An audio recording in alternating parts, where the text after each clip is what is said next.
It's 6 p.m. here in Cairo, and it's time for the news in English. Coming up will be the headlines in a moment, so stay with us. Prime Minister Madbouli chairs follow-up meeting of Cabinet's Information Center's file of action. Voting continues in first phase of the House of Representatives election runoffs.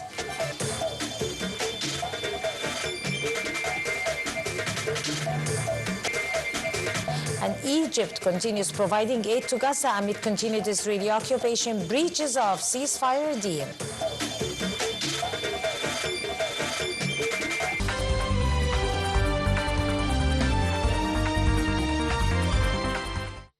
Prime Minister Mustafa Madbouli on Thursday said Egypt attached a top priority to the provision of precise and updated data in different fields, given the matter's utmost significance while preparing the national development plans. The Prime Minister made these remarks as he chaired the meeting with officials at the Cabinet's Information and Decision-Making Center to review a number of action files. Madbouli pressed for achieving integration among different government authorities through an electronic linkage grid, ensuring non-centralization of any data being essential to the decision-making process. St. Catherine's Great Transfiguration Project won the first prize of 2025 Middle East Landscape Conference, an exhibition that was recently held in Abu Dhabi in the United Arab Emirates. A statement issued by the Cabinet's Information Center said a 14-juror of an international tribunal committee awarded the project the first prize in the planning and landscape construction field. The committee deemed the project an inspectional model in environmental planning and landscape construction, having helped to maintain cultural and spiritual heritage at one of the holiest sites worldwide. The fourth edition of Egypt's Defense Industries Expo wraps up its activities in Cairo on Thursday. The international exhibition, held under the auspices of President Abdel Fattah el-Sisi, witnessed a wide participation from global and regional corporations specialized in fields of armament and defense and security industries. The exhibition includes booths for 25 participating countries. President el-Sisi on Monday witnessed the inauguration of the four-day event in the attendance of Prime Minister Madbouli, Minister of Defense and Military Production, General Abdelmajid Sabr. The Armed Forces Chief of Staff General Ahmed Khalifa on Thursday met visiting Commander of the United States Central Command, Brad Cooper, and his accompanying delegation. The meeting touched on a number of issues of mutual concern in addition to regional developments. The meeting particularly focused on U.S.-Egyptian efforts to hold a ceasefire in Gaza and to intensify the entry of human aid to its people in line with Sharm el-Sheikh peace agreement. The two sides agreed on boosting military cooperation serving interests of both countries. Cooper hailed Egypt's pivotal role in regional stability and lauded its organizational skills, citing the fourth edition of Egypt's International Expo for Defense Industries, EDEX 2025. The meeting came on the sidelines of EDEX 2025 and was attended by top military brass from the two countries.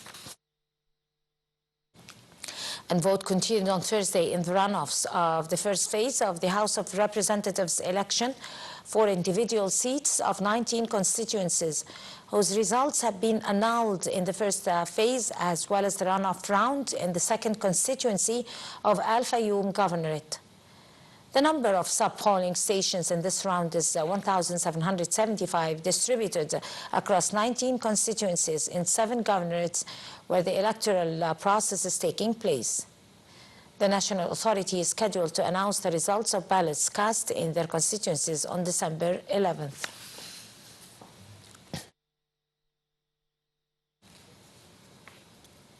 And the Executive Chief of National Election Authority, Councillor Ahmed bin Dari, said on Thursday that polling stations opened in due time, except for one which witnessed an hour delay in the runoffs of the first phase of representation elections. The election resulted the elections resulted in the results that had been annulled in 19 constituencies, in addition to holding a rerun in the 2nd constituency of Al-Fayoum Governorate. Binderi also said the election authority received a notice on the death of a candidate at Al-Giza Governorate. He urged closer coordination with the election follow-up committees to facilitate the entrance of licensed media figures and accredited monitoring authorities. The councillor called on all parties to the election process to immediately report any breaches or irregularities and to take all procedures required to handle them.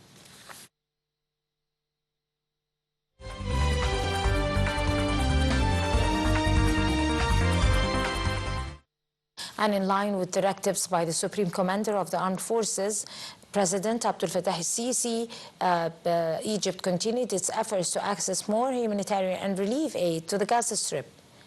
The 87th Aid Convoy to Gaza entered the subgate of the Rafah border crossing in Egypt to Karm Abu Salim and Ouija crossings. The trucks, part of Zaid al-Izza initiative from Egypt to Gaza, were lined awaiting searches by the Israeli occupation troops in Karm Abu Salim crossing. The convoy carries food aid, medical supplies, personal hygiene products, and fuel.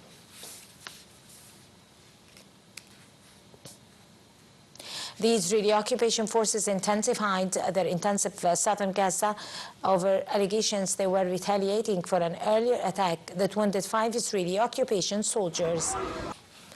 A United Nations Security Council delegation arrived in Syria on Thursday, the first ever visit to the country just days before the anniversary of changing Syria's presidency system. The delegation arrived via border crossing between Lebanon and Syria and is scheduled to meet a number of Syrian officials and members of civil society. The diplomats are expected to meet Syria's new authorities, including interim President Ahmed al-Shara, and are to visit neighboring Lebanon on Friday and Saturday. The delegation will convey messages to Syrian officials regarding inclusivity, fighting against terrorism, and other elements.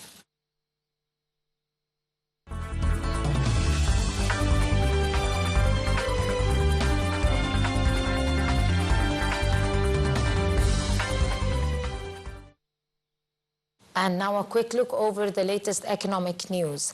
Prime Minister Mustafa Madbouli met with Minister of Petroleum and Mineral Resources Karim Badawi to review a number of the ministry's work files.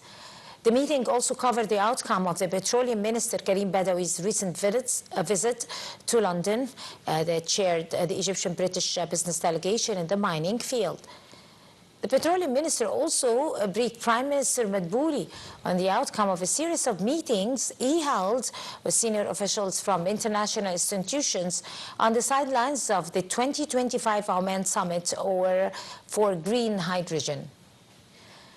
The meeting also reviewed the Petroleum Minister's official visit to the city of Perth, a key mining hub in Western Australia, where talks are with Australian investors focused on means to enhance joint future activities.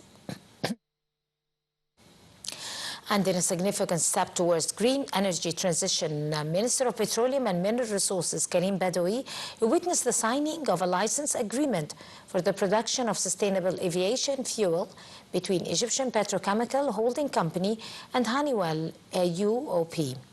The project is the first of its kind in Egypt and aims at producing environmentally sustainable green aviation fuel. Following the signing ceremony, Minister Karim Badawi said the project is considered a new step in the state's strategy towards green energy transition and will contribute in reducing aviation emissions and also a step towards achieving significant economic and environmental benefits.